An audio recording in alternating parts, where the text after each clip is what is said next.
جاءت مستقرا ومقاما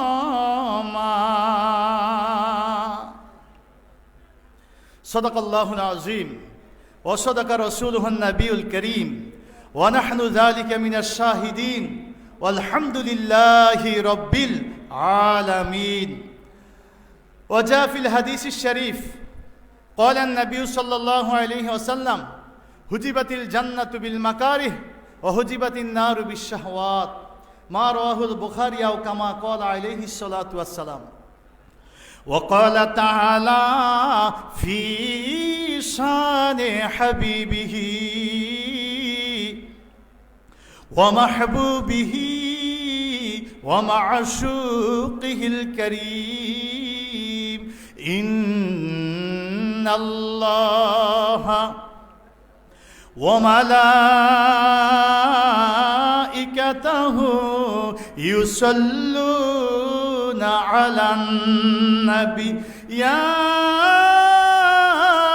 أيها الذين آمنوا صلوا عليه وسلموا تسليما صلى الله محمد صلى الله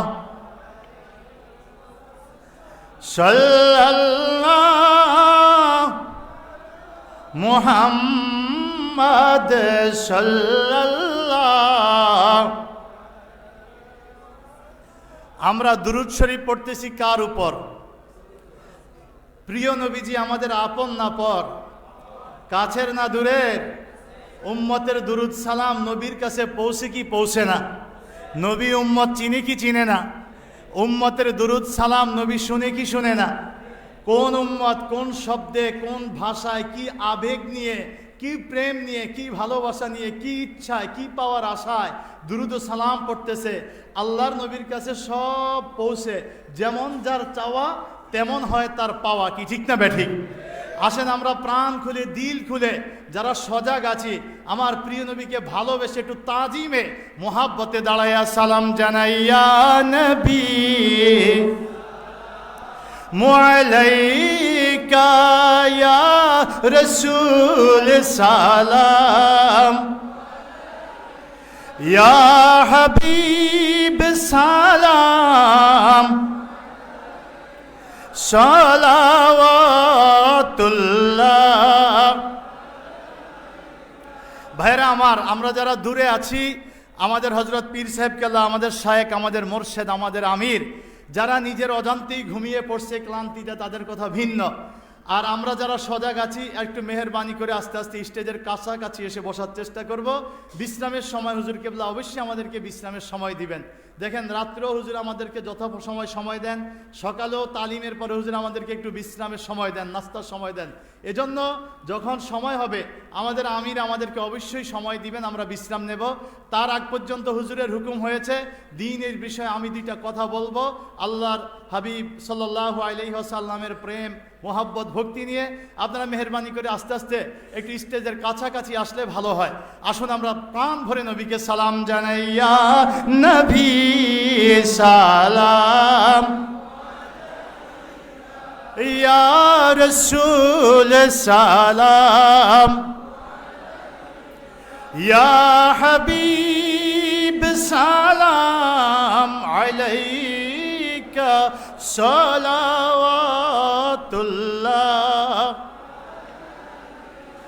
সাধ্য নাই যেতে মদিনা, দিন রাত এই যে ভাবনা, কোন পথে হইব রওয়ানা, বলে দেন শাহে মদিনা ইয়া নবী সালাম ইয়া রাসূল সালাম ইয়া হাবিব সালাম।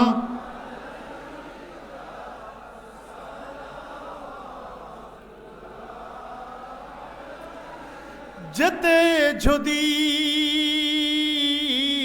পারতাম মদিনা, বলিতাম মনের বেদনা, দেখিতাম আপনার রোজা, শীতল হইত কলিজা। ইয়া নবী সালাম, ইয়া রাসূল সালাম আলাইকা, ইয়া হাবিব সালামুন আলাইকা, সালাওয়াত। শান্তি নেই আশিকদের মনে, শান্তি নেই খাঁটি উম্মতদের প্রাণে, সব শান্তি আপনায় দেখিলে, দেখা দেন রাতের নিরালে। ইয়া নবী সালাম, ইয়া রাসূল সালাম, ইয়া হাবিব সালাম আলাইকা, সালাওয়াতুল্লাহ। বালাগাল উলা বিকামালিহি, কাশাফাদ দুজা বিজামালিহি।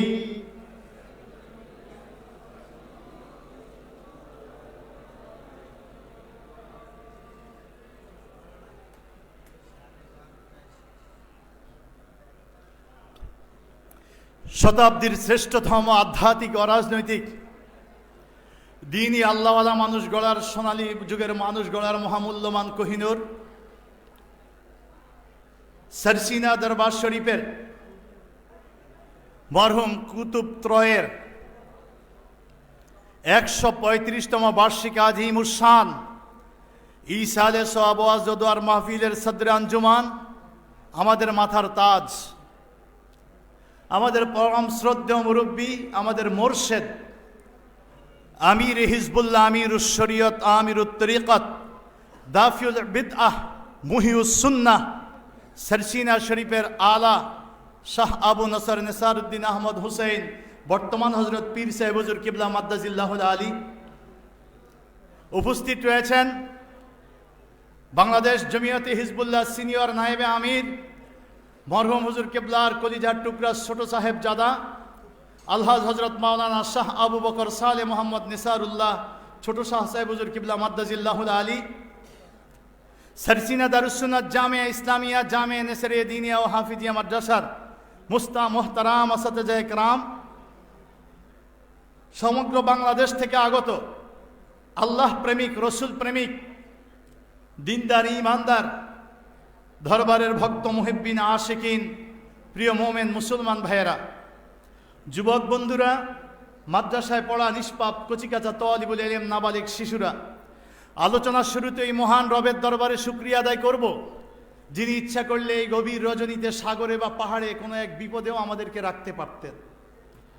আমাদের মতো অসংখ্য মানুষ হাসপাতালে মৃত্যুশয্যায় শায়িত আছে, কাতরাচ্ছে। আল্লাহ আমাদেরকে সুস্থতার সাথে এ পৃথিবীর অসংখ্য অগণিত বিপদ, রোগ, শোক, দুঃখ, ফিতনা, মুসিবত, কান্না, বিপর্যয় থেকে হেফাজত করে, সুস্থ রেখে, ভালো রেখে গভীর রজনীতে ওলি আল্লাহদের মজলিসে, আলেমদের মজলিসে আল্লাহ সুবহানাহু ওয়া তাআলা এক নূরানি মজলিসে আমাদেরকে হাজির হওয়ার তৌফিক দান করেছেন। আমরা খুশি না বেজার? বাতি কারেন্টের দায়িত্বে যারা আছেন, দক্ষিণ পূর্ব দিকের বাতি অফ হয়ে গেছে। কারেন্টের, বিদ্যুতের দায়িত্বশীল যারা আছেন, দক্ষিণ দিকের বাতি বন্ধ হয়ে গেছে, জ্বালাবার ব্যবস্থা করুন। মুআজ্জাজ হাজিরিন, আল্লাহ সুবহানাহু ওয়া তাআলা আমাদেরকে সারসিনা শরীফের মতো এক মহান পবিত্র জায়গায় ওলি আল্লাহদের বাগানে আসার তৌফিক দিয়েছেন। আমরা খুশি, জবান খুলে বলি আলহামদুলিল্লাহ। আমি সংক্ষেপে একটু কথা বলবো, সেটা হলো কিয়ামতের পূর্বক্ষণ। কিয়ামতের যত ছোট আলামত সব প্রকাশ হচ্ছে। ছোট আলামতের কোনো আলামতই এখন আর প্রকাশের বাহিরে নেই। সমস্ত ছোট ছোট যত আলামত সব প্রকাশ হয়ে যাচ্ছে। সন্তানের কাছে তার পিতামাতার চাইতে বন্ধু হবে কাছের, পিতামাতা হবে দূরের। আদনা সদিকা ও আক্কা আবাহ, পিতামাতাকে সে দূরের মনে করবে, স্বাভাবিক কোনো রকম সম্পর্ক রাখবে। আর জীবনের আয় ব্যয় আড্ডা সময় জীবনের একেবারে অন্তরঙ্গ থাকবে বন্ধুদের সাথে, বন্ধু বান্ধবের সাথে তার অন্তরঙ্গ সম্পর্ক থাকবে। পিতামাতার সাথে স্বাভাবিক কোনো রকম সম্পর্ক। পিতামাতা হবে দূরবর্তী, বন্ধু হবে খুব নিকটবর্তী। জাকাত হবে জরিমানা, আর জাকাতু মাকরামান, জাকাত জরিমানার মতো মনে হবে। জাকাত মানুষ সঠিকভাবে আদায় করবে না, আমানতকে গনিমত মনে করবে। আমানত হবে গনিমত। আল আমানাতু মাকনামান ও জাকাতু মাকরামা, আমানত হইবে গনিমত, জাকাত হবে জরিমানা। গায়িকা নায়িকাদের প্রসার বাড়বে, সত্যিকারের এলেম উঠে যাবে। কিয়ামতের যত ছোট আলামত সবই প্রায় প্রকাশিত। পুরুষ নারীর আনুগত্য করবে, মানুষগুলো স্ত্রীর আনুগত্য করবে। আজকে সমাজে আমরা ঠিক তাই দেখি। যারা স্মার্ট, যারা আধুনিক, তারা এমন পরিবার গড়ে যে স্বামী কবে বেতন পাবে, কত টাকা ব্যাংকে তার ঢুকছে, সব স্ত্রীর হিসাব নিকাশ আছে। উনি সুন্দর করে একটা ভ্যানিটি ব্যাগ কাঁধে ঝুলাইয়া মার্কেটে মার্কেটে ঘুরে, আর স্বামী পিছনে বড় বাজারের ব্যাগটা লয়ে স্ত্রীর পিছে পিছে ঘুরে। সমাজের আরো নিকৃষ্টতম উদাহরণ আমাদের সবার চোখের সামনেই ভাসে। এই স্টেজের পবিত্রতার স্বার্থে সব কথা আমরা এখানে বলি না, কিন্তু বর্তমান সমাজটা যে কত নিম্নে চলে গেছে। কিয়ামতের পূর্বক্ষণ চলতেছে, মানুষ ইমান এলেম আমল থেকে দূরে। ভাইয়েরা আমার, এই সারসিনা শরীফের শাহ সুফি নিসারউদ্দিন রহমাতুল্লাহ আলাইহি, তিনি একজন ছোট বয়সে তিনি বাবা হারাইছেন। খুব অল্প বয়স, একেবারে এতিম শিশু নিসারউদ্দিন রহমাতুল্লাহ আলাইহি। ওনার আব্বা শাহেখ সদরুদ্দিন রহমাতুল্লাহ আলাইহি মক্কা শরীফে হজ করতে গিয়ে ইন্তেকাল করছেন। জান্নাতুল মুআল্লায় তানাকে দাফন করা হয়েছে। ফলে নিসারউদ্দিন রহমাতুল্লাহ আলাইহি তিনি শিশু বয়সে এতিম হয়েছেন। তখনও তার দাদা জীবিত ছিল। দাদা জীবিত থাকার কারণে উনি হলেন মাদুমুল মিরাস, মানে মিরাসি সম্পত্তি পান নাই। যেহেতু বাবাই মালিক হয় নাই, বাবাই মারা গেছে, বাবাই মালিক হয় নাই, দাদা এখনো বেঁচে আছে, সেহেতু তিনি সম্পত্তির মালিক হন নাই। দেখেন, আজ থেকে প্রায় 200 বছর আগের কথা, প্রায় 200 বছর আগের কথা। কিন্তু একটু চিন্তা করে দেখেন, সেই যুগে নিসারউদ্দিন রহমাতুল্লাহ আলাইহির এই তো বাড়ি শস্যিনায়, আপনারা যেখানে আসছেন, এখন যেখানে বসা আছেন, এটা সবটুকুই একসময় নদী ছিল, পুকুর ছিল, পরবর্তীতে মাঠ হয়েছে। নদী পুকুরের পরে মাঠ। কিন্তু নিসারউদ্দিন রহমাতুল্লাহের মূল বাড়ি ওই মাজার শরীফের পাশে পূর্ব দিকে। এটা নদী ছিল ভাঙ্গনশীল নদী। এই সামান্য একটু বাড়ি, চতুর্পাশে 22টা গ্রাম, হিন্দুদের গ্রাম। ওই যে হিন্দুদের গ্রাম, পাশে গেলেই দেখবেন উলুধ্বনিতে আজান শোনা যেত না। মা কত কঠিন হৃদয়ের অধিকারী ছিলেন, কত শক্ত ছিলেন আল্লাহ আল্লাহর রসুলের রাস্তায়, দিনের রাস্তায় কত শক্ত ছিলেন। এই এতিম শিশু নিসারউদ্দিন রহমাতুল্লাহ আলাইহিকে আল্লাহ দ্বীনের হাদি বানাবেন, দিন কায়েমের অতন্দ্র প্রহরী বানাবেন, রসুলের পাকের মুজাসসাম নমুনায় সন্তানটা গড়বেন, জমিনে আল্লাহর দিন টিকে থাকবে তার সন্তানের দ্বারা। এই নিয়তে এই স্বামীহীন মা শিশু এতিম নেসারকে সেই মাদারীপুরে দিন শিক্ষার জন্য, এই বাচ্চা বয়সে এলমে দিন শিক্ষার জন্য সেই মাদারীপুর খাঁকদি খানবাড়ি, অনেকেই চিনেন জানেন, ওইখানে যাকে দেওয়া হয়েছে। ওই খানবাড়িতে তিনি বাচ্চা বয়সে লজিং থাকতেন, আর ওখানে যে মাদ্রাসায় পড়তেন। এদিকে কোনো মাদ্রাসা ছিল না, পড়াশোনা ছিল না। আজকে আমরা সন্তানদেরকে এলমে দিন শিক্ষার নিয়ত করি না। কোথায় বেশি টাকা পাওয়া যায়, ইঞ্জিনিয়ার বানালে, ডাক্তার বানালে, কত বড় অফিসার বানালে বেশি টাকা আমারে ভালো বাড়িতে রাখবে, ভালো গাড়িতে রাখবে। ভাই, মুমিনের জন্য দুনিয়াটা হলো জেলখানা, আখিরাতটা হলো তাদের মূল বাড়ি। ঠিক না বেঠিক? আর দুনিয়া সেজনুল লিল মুমিন, সত্যিকারে যদি মোমেন হয়ে থাকেন তো দেখবেন পদে পদে হারাম, মিথ্যা, লোভ, লালসা, এখান থেকে বেঁচে থাকা অনেক কষ্টকর। রসুল বলছেন শেষ যুগে আসসাবিরু আলাদ দ্বীন কাল কাবিদ আলাল জামর, দিনের উপরে অটল থাকা হাতের তালুতে আগুনের জ্বলন্ত কয়লা চেপে ধরে রাখা যত কষ্টকর, আগুনের যে কয়লাটা জ্বলতেছে লাল লেলিহান, এটারে মুঠ করে ধরে রাখা যত কষ্টকর, দিনের উপরে অটল থাকা তত কষ্টকর হবে। আজকে সেই যুগটা চলতেছে। আমরা আমাদের নিয়তের কারণে আমাদের সন্তানগুলোকে আমরা হারিয়ে ফেলি। অনেক আলেমদের ছেলে আলেম হয় না, ডাক্তার ইঞ্জিনিয়ার বানানোর জন্য তারা শ্রম ঘাম দিচ্ছে। আল্লাহর জমিনে হাজার মানুষ নিয়ে যে সেজদায় যাবে, হাজার মানুষকে নিয়ে যে নামাজে দাঁড়িয়ে আল্লাহু আকবার বললে হাজারো মানুষ তার পিছনে রুকুতে অবনত হবে, আল্লাহু আকবার বললে হাজারো মানুষ তার পিছনে সেজদায় পড়বে। সেই রকম একজন ইমাম সন্তান বানানো, ওয়াজআলনা লিল মুত্তাকিনা ইমামা। কোরআন শিক্ষা দিয়েছে আল্লাহর কাছে চাইবা রব্বানা হাবলানা মিন আজওয়াজিনা, রব আমাকে এমন এক পরিবার দেন, ও যুররিয়াতিনা আমার এমন এক সন্তানাদি দেন, কুররাতা আয়ুন যা আমার চোখ জুড়ে যাবে। IABM ডক্টর ইঞ্জিনিয়ার বানায়া বহু পিতা মাতা কাঁদে, কিন্তু কোন আলেমের পিতা আলেম বানাইছে সন্তানকে, সত্যিকারে তাকে এলমে দ্বীনের নূর তার অন্তরে দিতে পারছে, শরীয়ত এবং তরিকতে কামেল আলেম হয়েছে। পৃথিবীতে এমন একজন আলেম খুঁজে পাবে না যে তার মা বাবাকে অবহেলিত রাখছে, মা বাবাকে ছেড়ে দূরে চলে গেছে, মা বাবাকে বাড়ি থেকে বের করে দিয়েছে, মা বাবার যত্ন বন্ধ করছে। দুনিয়ার ইতিহাস সাক্ষী দেয় পিতা মাতার জন্য সবচেয়ে বেশি কোমল হৃদয়ের অধিকারী হলো কোরআন সুন্নাহর প্রকৃত আলেমগণ। ঠিক না বেঠিক? ভাইয়েরা আমার, আজ এলমে দ্বীন হারিয়ে যাচ্ছে, এজন্য কথাগুলো বললাম আমাদের নিয়তের কারণে। একটু চিন্তা করে দেখো কোরআন কি শিক্ষা দিয়েছে। এ পৃথিবীতে এক মহিয়াসী নারী কিয়ামতের ময়দানে যখন হাসরের মাঠ থেকে 70,000 বছরের রাস্তা পরিমাণ দূরত্বে জাহান্নাম থাকবে, 70,000 শিকল লাগিয়ে ফেরেশতারা টেনে টেনে জাহান্নামকে হাসরের ময়দানের দিকে আনতে থাকবে। 70,000 বছর লাগবে যাইতে, এত দূরত্ব এখনো জাহান্নাম হাসরের মাঠ থেকে। তখন জাহান্নাম তার ভিতরের যন্ত্রণা সহ্য করতে না পেরে একটা আওয়াজ দিবে, একটা আওয়াজ করবে। ওই আওয়াজে ময়দানে মহাশর এত বেশি কাঁপবে, কোরআনে বলছে ওয়াজিয়া ইয়াউমা ইজিম বিজাহান্নাম, সেই দিন জাহান্নামকে হাসরের দিকে নিয়ে আসা হবে।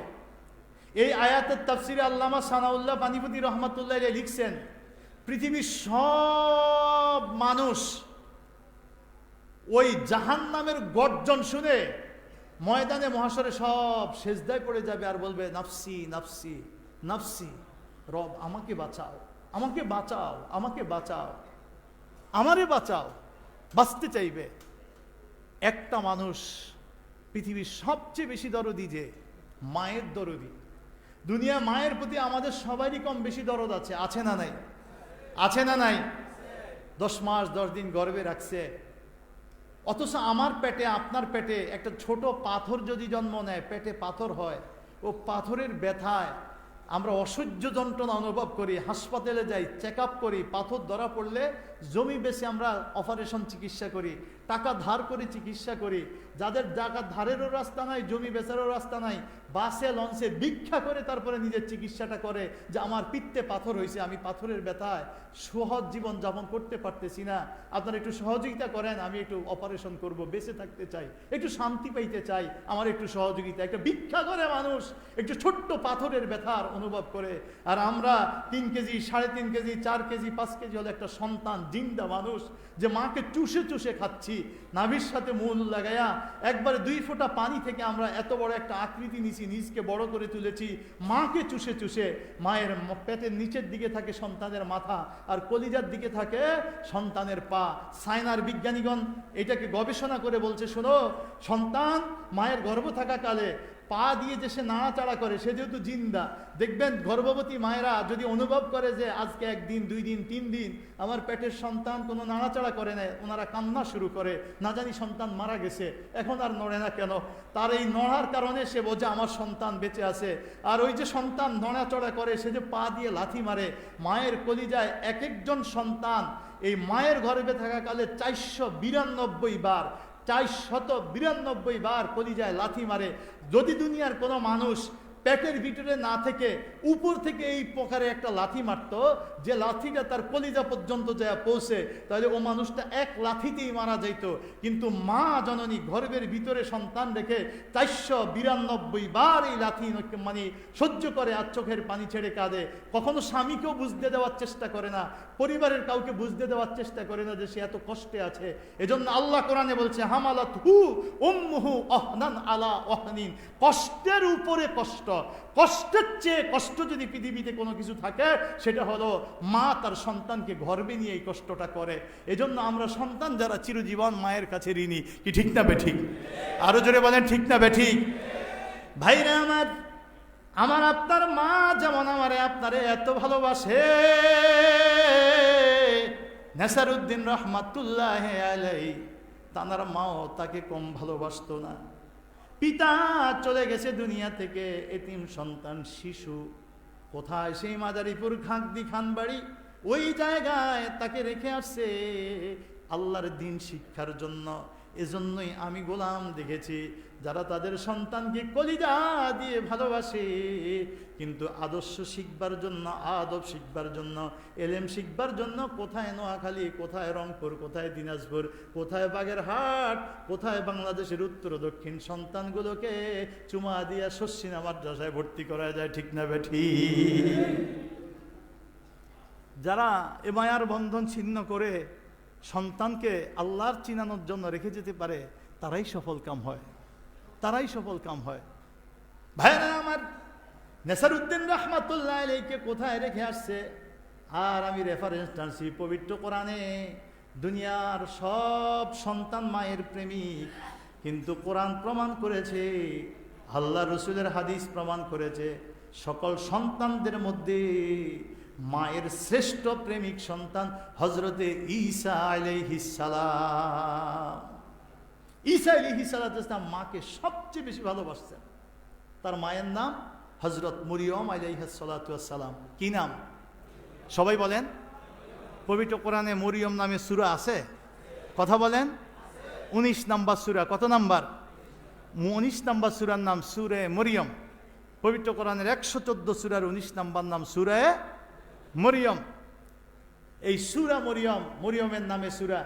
সূরা আল ইমরান, সূরার নাম কি? সূরার নাম কি? আল ইমরান।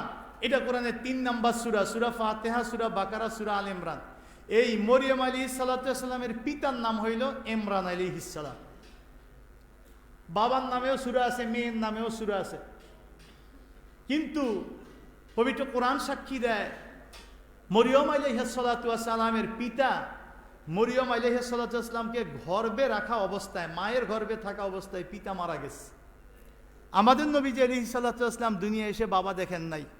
আমরা মিলাদ শরীফে যখন তাওয়াল্লুদ পড়ি, ওয়ালাম্মা তাম্মা মিন হামলিহি সাল্লাল্লাহু আলাইহি ওয়াসাল্লাম শাহরান আলা আশহারিল আকওয়ালিল মারউইয়াহ, প্রসিদ্ধ রওয়ায়াত মতে নবীজি যখন মায়ের গর্ভে 2 মাস, কয় মাস? 2 মাস, তখনই তুওফিয়া বিল মাদিনাতি শরীফাতিল মুনাওয়ারাতি আবুহু আব্দুল্লাহ, তার পিতা আব্দুল্লাহ মদিনা শরীফে ইন্তেকাল করেছেন। আমরা মিলাদে পড়ি নবীজির জন্ম বৃত্তান্ত। নবীজির জন্ম বৃত্তান্ত পড়লে সওয়াব হয় না গুনাহ হয়? সব নবীদের, ঈসা নবীর জন্ম বৃত্তান্ত পবিত্র কোরআনে আছে, মরিয়ম আলাইহিস সালামের জন্ম বৃত্তান্ত কোরআনে আছে, ইয়াহইয়া আলাইহিস সালামের জন্ম বৃত্তান্ত কোরআনে আছে, মূসা আলাইহিস সালামের জন্ম বৃত্তান্ত কোরআনে আছে। তো তাদেরটা পড়লে যদি সওয়াব হয়, তো নবীদের শ্রেষ্ঠ নবী আল্লাহর হাবিবের জন্ম বৃত্তান্তে সওয়াব হয় না গুনাহ হয়? এটা সাধারণ মানুষের বিবেকেও বুঝে, কথা বলেন।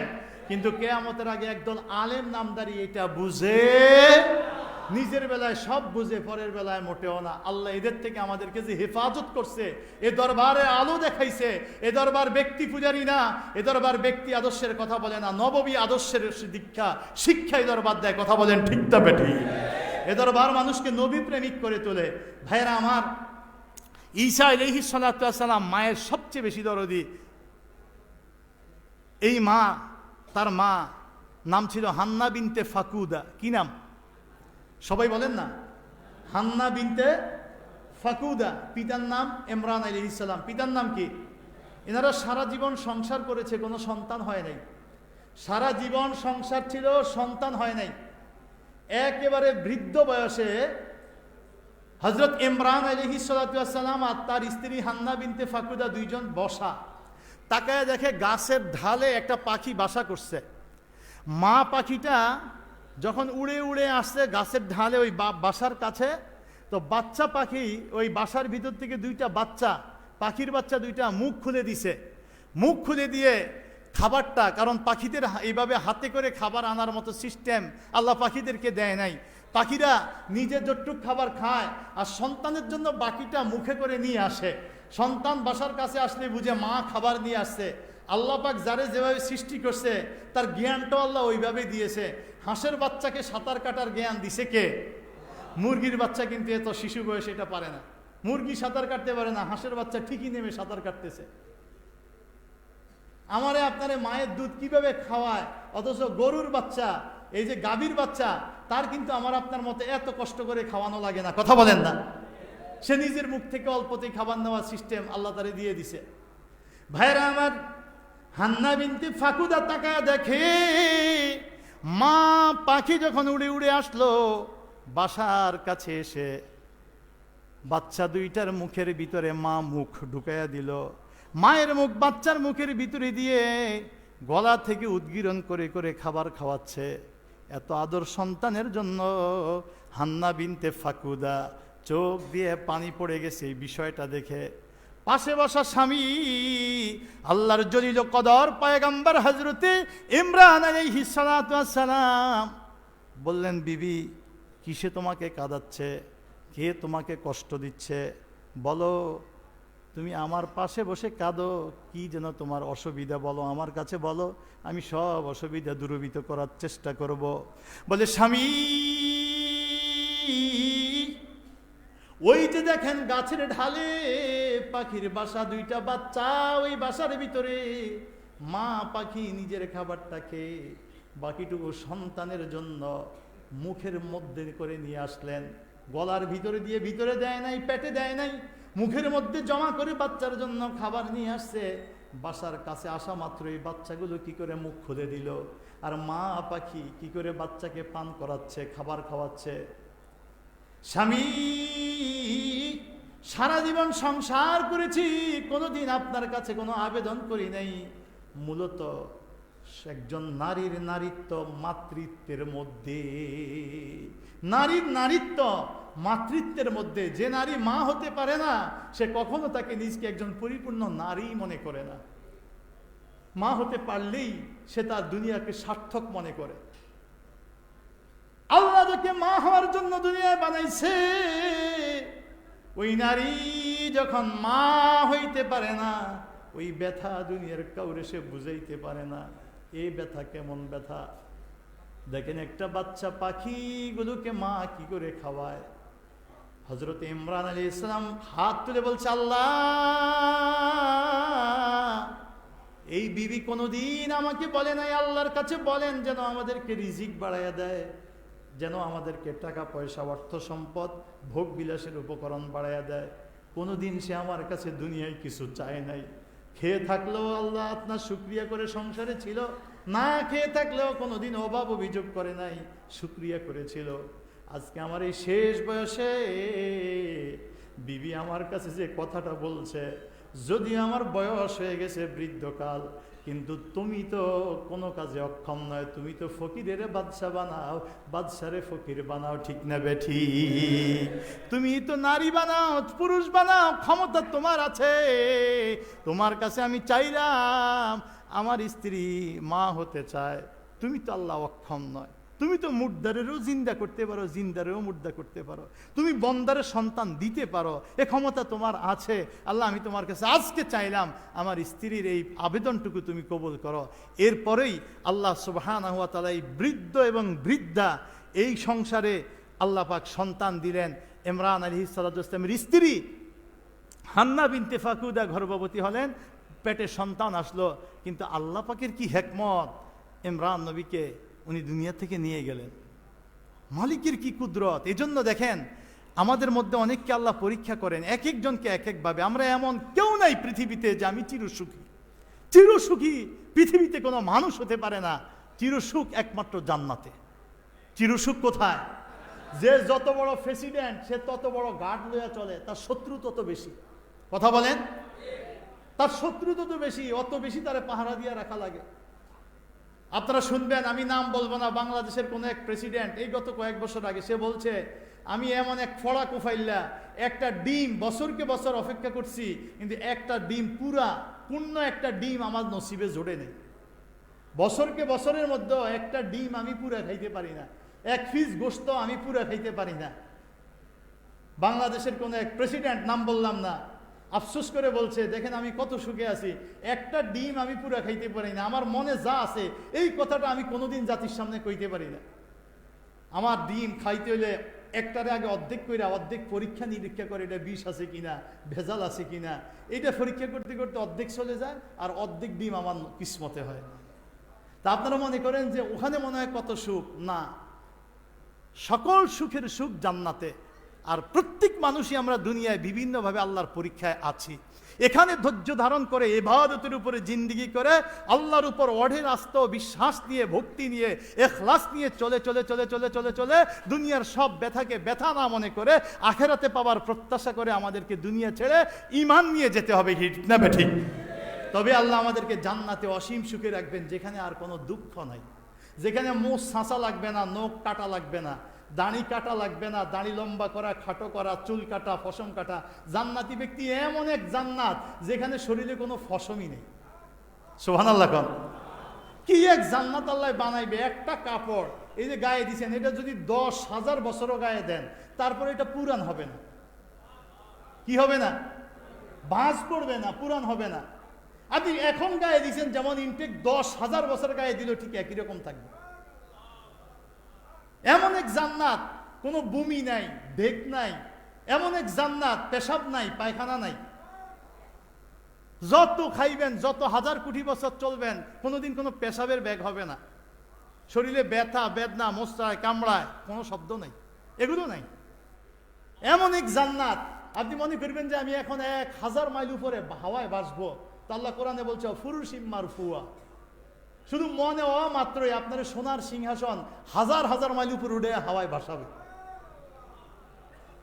এমন এক জান্নাত, আপনি মন চাইছে আমি এখন পাখির গোশত খাবো, সাথে সাথে গোশত ভুনা হয়ে আপনার মনে যেমন রুচি। আমাদের দুনিয়া 1000 কোটি টাকার মালিক আমি থাকি, বিশ্ববিখ্যাত ভালো ভিআইপি হোটেলে ঢুকছি, অর্ডার করছি, কিন্তু খাওয়াটা দিছে দূরও ভাজিটা, মানে গোশতটা একটু বেশি ভাজলে ভালো হইতো, মানে মন মতো হয় নাই। কথা কন না কা? মন মতো হয় নাই। মশলা একটু কম দিলে ভালো হইতো, মন মতো হয় নাই। দদিটা একটু মানে টক হইলে ভালো হইতো, বেশি টক হয়ে গেছে, একটু মিষ্টি হইলে ভালো হইতো, মন মতো হয় না। কিন্তু আল্লাহ জান্নাতটা এমন একটা জান্নাত, আপনি যেমন মনে চাইবে খাবারটা ওইভাবে হয়ে আসবে। এটা রান্না করা লাগবে না, কাটা লাগবে না, শিলা লাগবে না, পাক করা লাগবে না, হলুদ মরিচ দেওয়া লাগবে না। আপনার মন চাইছে পাখির গোশত খাবেন, সাথে সাথে লাহমান তরিয়া, তর তাজা গোশত একেবারে ভুনা হয়ে আপনার মুখের সামনে চলে আসবে। দুনিয়ায় খাইতে মন চাইলে অনেক সময় খাওয়া যায় না। আস্তা খাসি সামনে দিছে, পেটে ক্ষুধা আছে, মন চাইছে যে খাসির গোশত আজকে পুরা খাসি খেয়ে ফেলবো, মাত্র দেখছে আধা কেজি পরিমাণ খাইছে না রে, দেখবেন এখন আর আপনার চলে।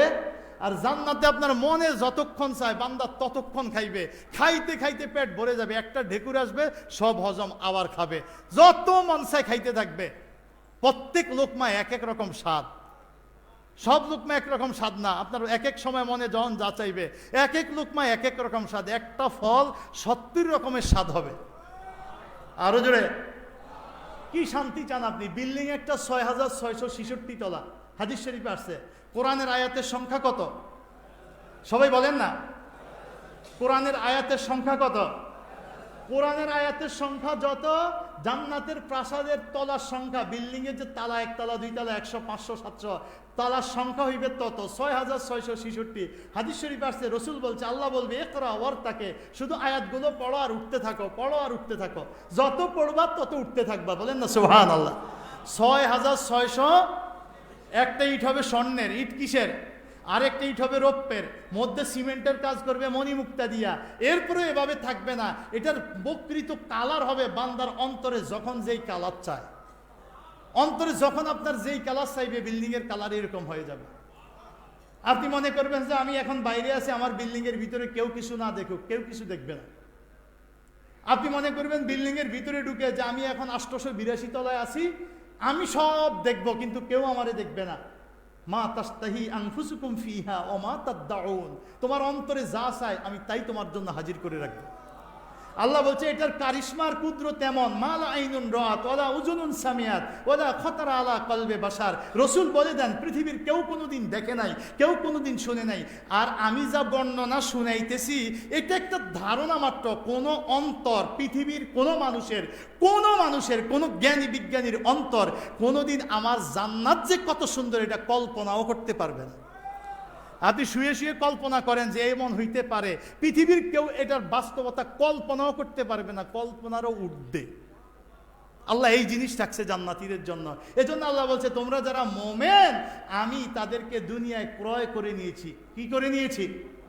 ইন্নাল্লাহা আশতারা মিনাল মুমিনিনা আনফুসাহুম বিআন্না লাহুমুল জান্নাহ। কোরআনুল কারীমে আল্লাহ বলেছে যে তোমাদের অন্তরকে, অন্তরে দুনিয়ায় যে স্বাদ চায়, চাকচিক্য চায়, টাকা চায়, গাড়ি চায়, বাড়ি চায়, নারী চায়, শান্তি চায়, মদ চায়, গাঁজা চায়, উঠতে চায়, মরতে চায়, দুনিয়া অন্তরে মানুষ যা চায়, কিন্তু মোমেন হলে তুমি এটা দুনিয়ায় করতে পারবা না। দুনিয়া তোমার অন্তরের শখকে মাটি করে তুমি আমার কাছে বিক্রি হয়ে গেছো জান্নাতের বিনিময়ে। দুনিয়া তুমি আমার অনুশাসনে চলো, রাত 12টা 1টা 2টা বাজে, ফজর যেন আমি পড়তে পারি, তাহাজ্জুদ যেন আমি পড়তে পারি। আমার সন্তানকে ওই লাইনে পড়াইলে বেশি পাবো না, আমি আল্লাহ দিনের লাইনে রাখবো। আমার পরিবারকে বেপরদায় চালাইলে আমার একটু সুবিধা হয়, সে নিজে বাজার ঘাট করবে টরবে, দা আমি দিনের পথে রাখবো, আমার একটু কষ্ট বেশি হলেও। আল্লাহ বলছে দুনিয়াটা তুমি যদি কষ্ট করে জেলখানার মতো অনুশাসন মানো, জেলখানার মতো মানো যে আমি জেলের ভিতরে আছি, যেই নিয়ম এই নিয়মে চলতে হবে, তাহলে আখিরাতটা তোমার জন্য জান্নাত। আল্লাহ আমাদেরকে জান্নাতের নিয়ামত দান করুক, আমিন। কষ্ট পেয়েছেন? এই জান্নাত যাইতে হইলে আমি একটা হাদিস পড়ছি আমার ওয়াজের শুরুতে, হুজিবাতিল জান্নাতু বিল মাকারে। জান্নাতকে চতুর্দিক থেকে পর্দা দেওয়া হয়েছে, ঘেরাও করা হয়েছে কষ্টকর বিষয় দিয়া, কষ্টকর বিষয় দিয়া। শীতের দিনে ঠান্ডা পানি দিয়া ফজরের নামাজের ওযু, কি একটু কষ্ট হয় না? কথা বলেন না। রসুল বলছে শোনো, গুররাম মুহাজ্জালিনা মিন আসারিল ওযু, কিয়ামতের কঠিন ময়দানে কোটি কোটি কোটি কোটি হাজার হাজার কোটি উম্মত যখন এক ময়দানে উঠবে, আমি রসুল আমার জান্নাতি উম্মতগুলোকে চিনে চিনে সুপারিশ করে জান্নাতে নিয়ে যাব। বলে রসুল চিনবেন কেমনে?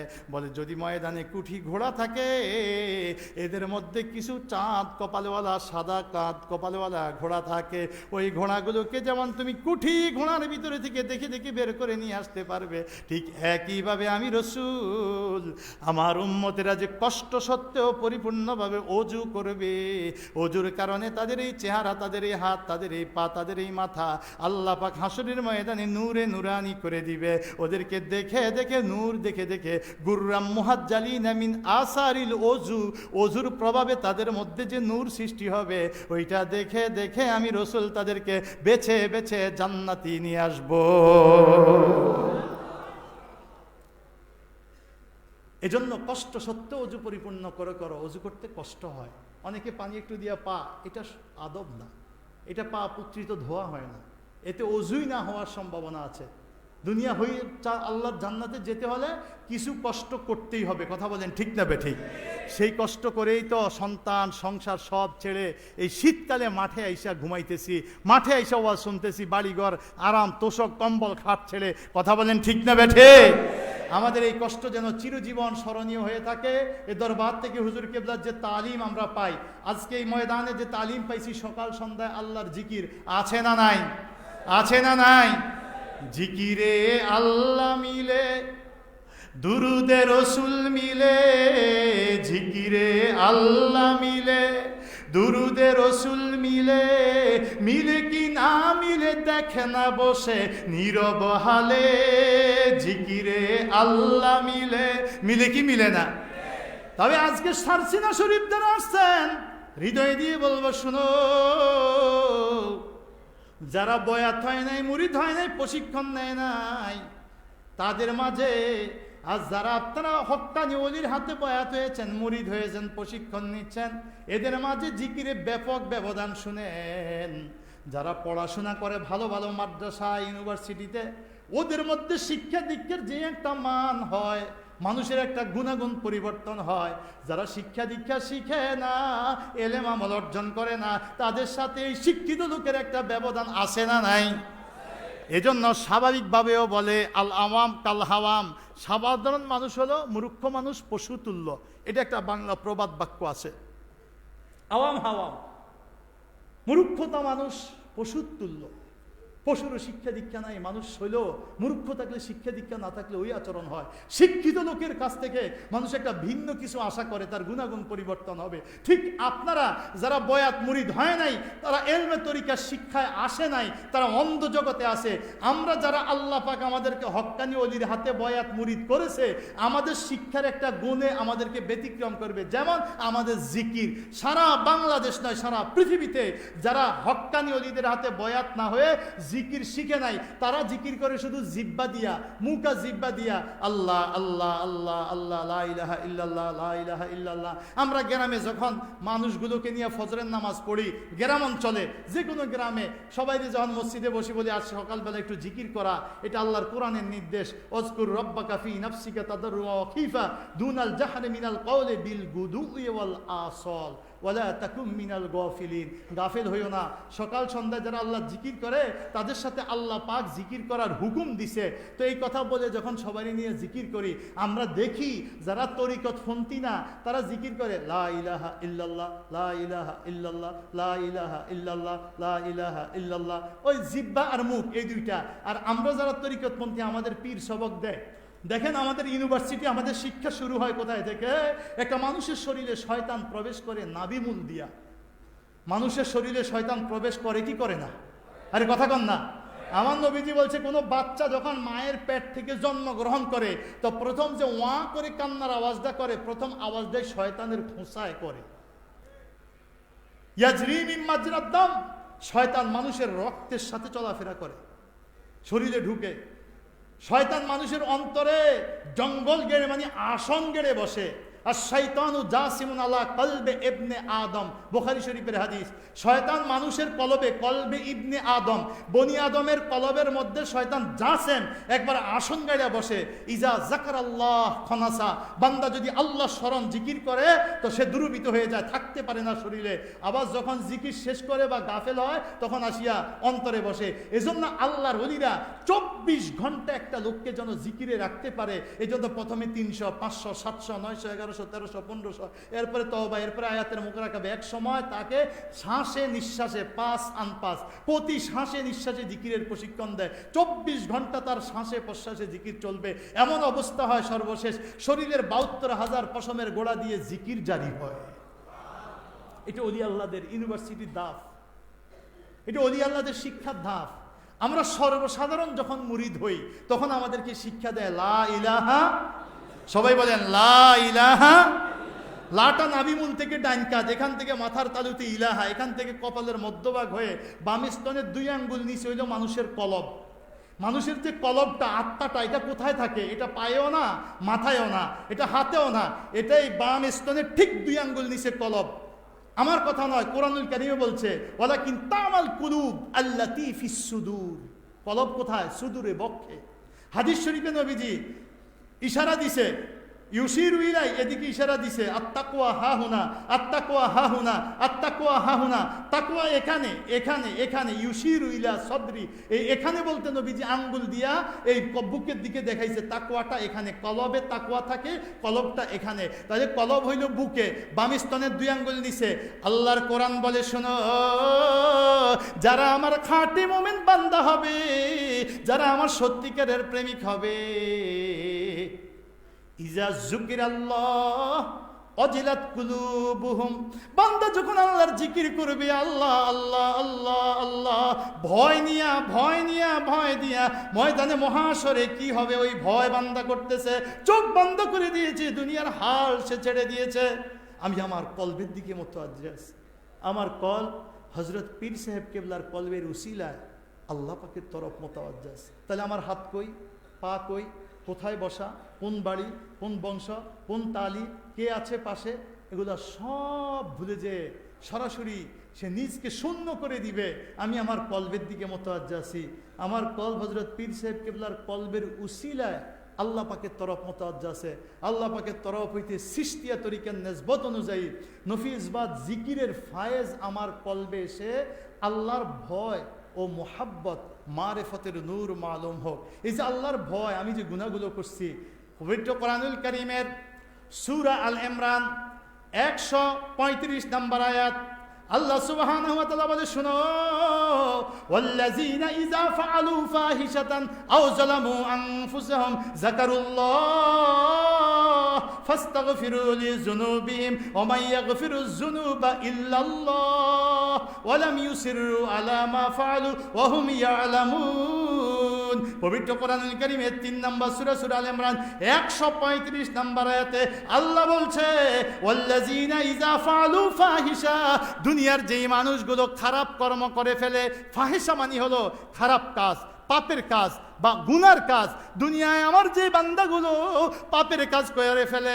আও যালামু আনফুসাহুম, অথবা স্বীয় আত্মার উপরে জুলুম করে, দুনিয়ায় যত পাপ করেছি, অন্যায় করেছি, পৃথিবীর কাউরে ঠগাইতে পারি নাই, নামাজ ছেড়ে দিছি আল্লাহরে ঠগাইতে পারি নাই, রোজা ছেড়ে দিছি আল্লাহরে ঠগাইতে পারি নাই, চোখ দিয়ে বেগানা নারীর দিকে তাকাইছি, এতে আল্লাহর কোনো লস হয় নাই, বরংস প্রত্যেকটা পাপের কাজের কারণে আমার নিজের আত্মার উপরই একটা কালো দাগ পড়ছে। ঠিক না বে ঠিক? কাল্লা বাল রান আলা কুলুবিহিম মা কানু ইয়াকসিবুন, তোমার কর্মের কারণে যা করো তার একটা দাগ কলবে পড়ে। তো এই যে আমার কলবে দাগ পড়ছে ফাহেসা কাজে অথবা জুলুমে করে নফসে, তো আল্লাহর কোরআনের সূরা আল ইমরানের 135 নম্বর আয়াত, তার মুক্তির রাস্তা হলো যাকারুল্লাহ, আল্লাহকে স্মরণ করবে। কাকে স্মরণ করবে? কাজ জিকির করবে। কাজ জিকির করবে। এই জন্য আল্লাহর ওলিরা দেখো কি সুন্দর করে সকালে আমাদেরকে ফজরের পরে জিকিরে বসায়, মাগরিবের পরে জিকিরে বসায়, 3টা দিন সসিনায় তালিম দিয়ে দিয়েছে, আর বলছে এইভাবে গ্রামে গ্রামে গ্রামে গ্রামে যখন ছড়িয়ে যাইবা তোমরা সকাল সন্ধ্যায় এই তরিকায় জিকির করবে। ঠিক না বেঠিক? জিকিরে দেখেন আমাদের ও মুরব্বিয়ানে কিয়াম কিভাবে শিখায়, জবানে থাকবে লা ইলাহা, জবানে থাকবে আল্লাহ আল্লাহ, কিন্তু অন্তরে থাকবে আল্লাহকে সামনে ভেবে, নিজকে গুনাহগার ভেবে, নিজকে গুনাহগার ভেবে হাসরের দিন বিচার জাহান্নামকে ভয় করে দু চোখের পানি আস্তে ছেড়ে দিবে। আল্লাহর কোরআন বলে, ইজা যুকিরাল্লাহ ওয়াজিলাত কুলুবুহুম, সত্যিকার যখন বান্দা আল্লাহর জিকির করে তখন অজিলাত কুলুবুহুম, কলব কাঁপে। কলব কি? সবাই বলেন। এখন যারা জীবনে হক্কানি পীরের হাতে বয়াত হইয়া এইভাবে তরিকা মোতাবেক লা এইভাবে টানতে হবে, ইলাহা এইভাবে উঠাতে হবে, ইল্লাল্লাহ ঠিক এইভাবে ড্রপ দিতে হবে, এই জায়গায় কলবে জোরেও দেওয়া যাবে না, আস্তেও দেওয়া যাবে না, যেভাবে শিখায় নিচেও ফালানো যাবে না, উপরেও, ইল্লাল্লাহ ধাক্কাটার জায়গা মতো কলবে দিতে হবে। আর আল্লাহকে ওই নিয়ত করে ওইভাবে বসে আল্লাহকে কাছে অনুভব করে ভয় করে করে মোহাব্বত করে করে ডাকতে হবে।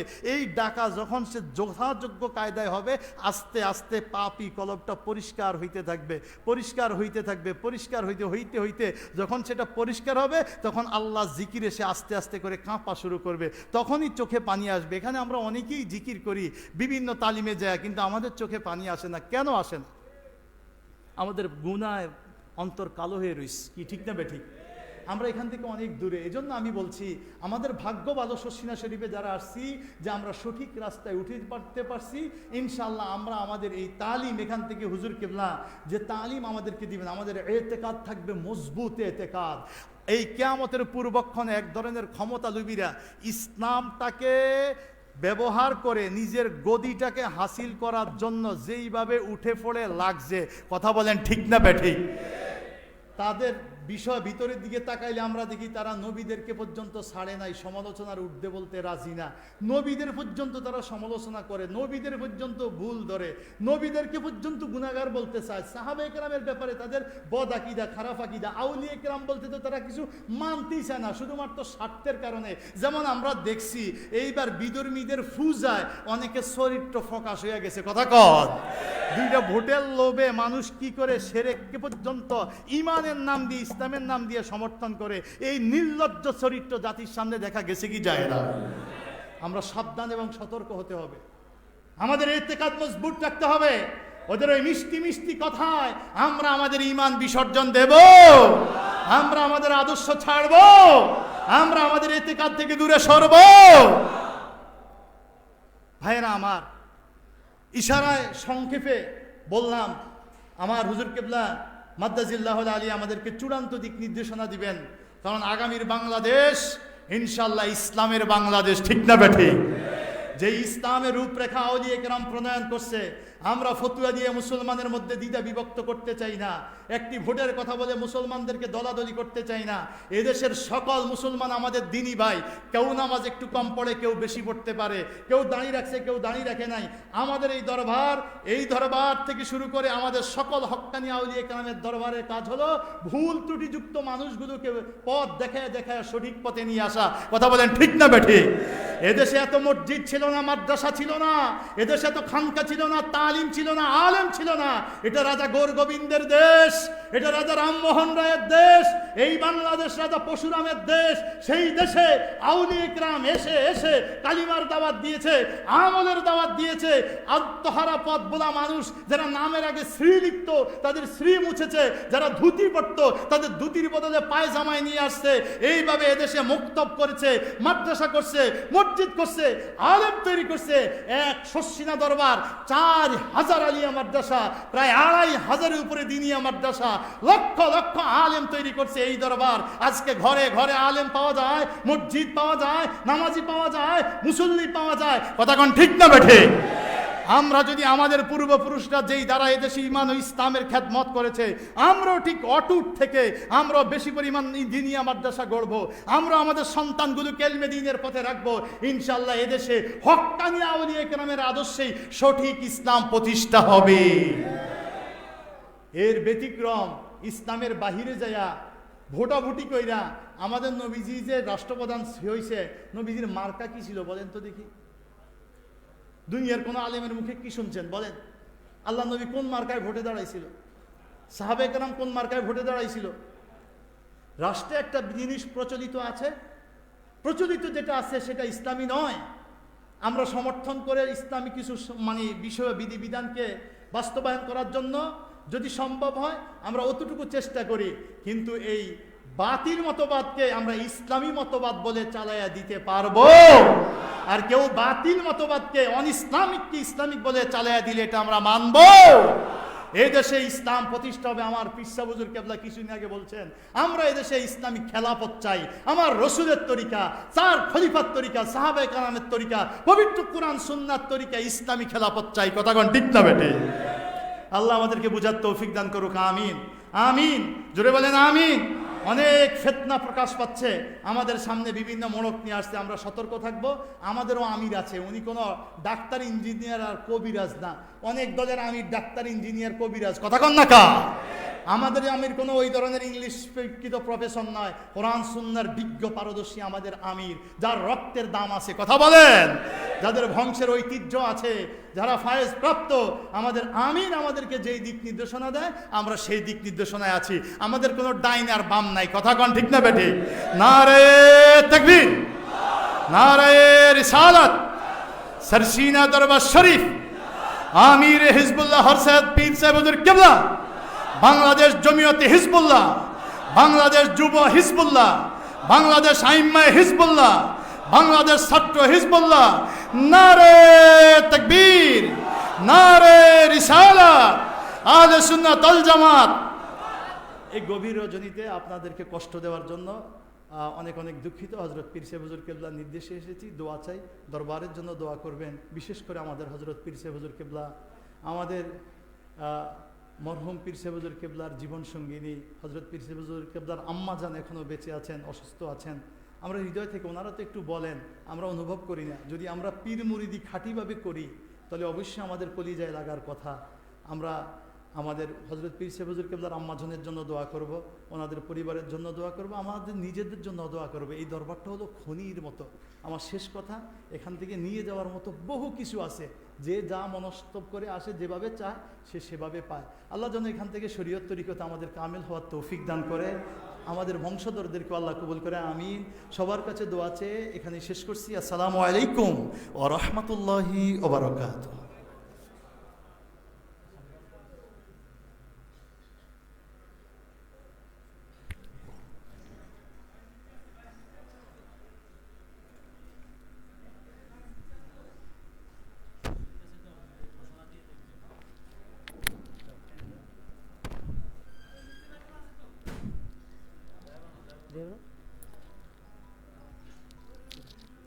ও